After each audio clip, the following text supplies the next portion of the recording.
Assalamualaikum warahmatullahi wabarakatuh. Selamat datang di mata kuliah Metodologi Penelitian dan Biostatistik pada program Sarjana Keperawatan Fakultas Keperawatan Universitas Padjadjaran. Saya Laili Rahayuwati, dosen Fakultas Keperawatan Universitas Padjadjaran. Pada kesempatan ini, saya akan menjelaskan tentang dasar riset kuantitatif.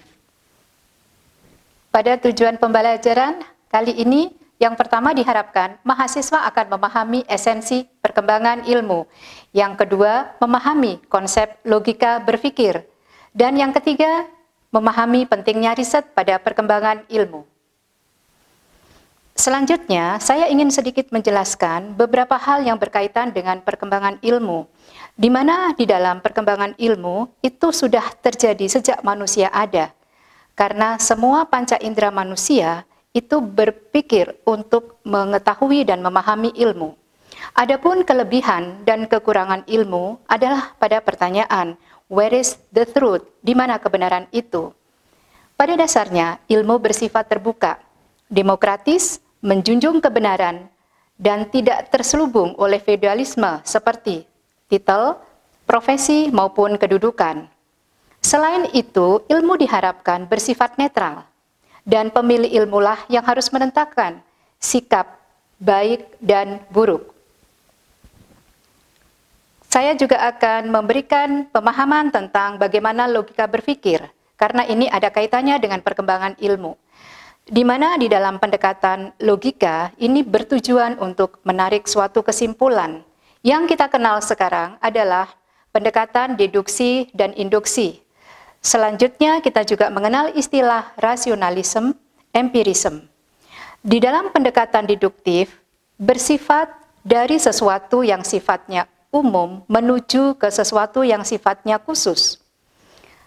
Dan bisa saya lanjutkan bahwa di dalam suatu menarik kesimpulan, itu berdasarkan suatu premis yang diberikan. Contoh, di dalam beberapa penelitian kualitatif, adalah tentang asuhan keperawatan pada anak autis. Di awal, peneliti harus mengkaji teori-teori yang disiapkan, kemudian pertanyaan riset harus diajukan, subjek dan sampel harus disiapkan. Ini yang dikatakan dari sifat yang umum menuju yang khusus. Pada logika berpikir, kita yang masih bicarakan sekarang, ada juga pendekatan yang biasanya digunakan pada penelitian yang sifatnya kualitatif, yaitu pendekatan induktif. Pendekatan induktif adalah bagaimana suatu pendekatan yang bersifat khusus menuju ke sesuatu yang umum. Namun, jangan dilupakan bahwa dalam pendekatan induktif dan deduktif ini saling bekerja sama. Oleh karena itu, proses riset saling bekerja timbal balik. Selanjutnya saya ingin memaparkan tentang apa hubungan antara riset dengan pengembangan keilmuan. Sebagaimana kita tahu bahwa di dalam suatu riset itu dimulai dari sesuatu yang abstraksi atau sesuatu yang teori, kemudian menjadi sesuatu yang sifatnya empiris atau kenyataan yang kita lihat sehari-hari. Dan di bagian yang lain kita juga bisa mengatakan dari sesuatu yang paling abstrak menjadi sesuatu yang paling konkret.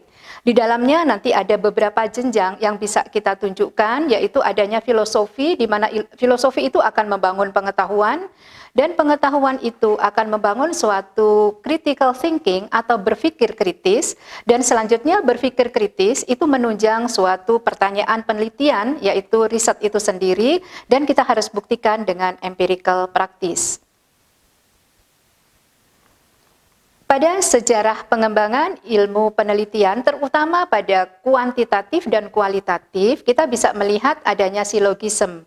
Silogisme ini dimulai dari suatu pandangan deduktif yang disampaikan oleh Aristoteles pada masa Yunani, dan kemudian dilanjutkan dengan pendekatan induktif, yaitu pendekatan yang relatif lebih baru, jadi pada tahun 1620 oleh Francis Bacon. Dan selanjutnya kita mengenal ada pendekatan rasionalisme, empirisme, ini yang merupakan perpaduan dari pengembangan kuantitatif dan kualitatif. Pada penelitian deduktif, ini saya beri contoh adalah bagaimana kita membangun premis mayor. Contoh ya, semua anak yang status gizinya baik cerdas. Kemudian pada premis minornya, saya menunjuk pada satu entitas, yaitu Amir, status gizinya baik.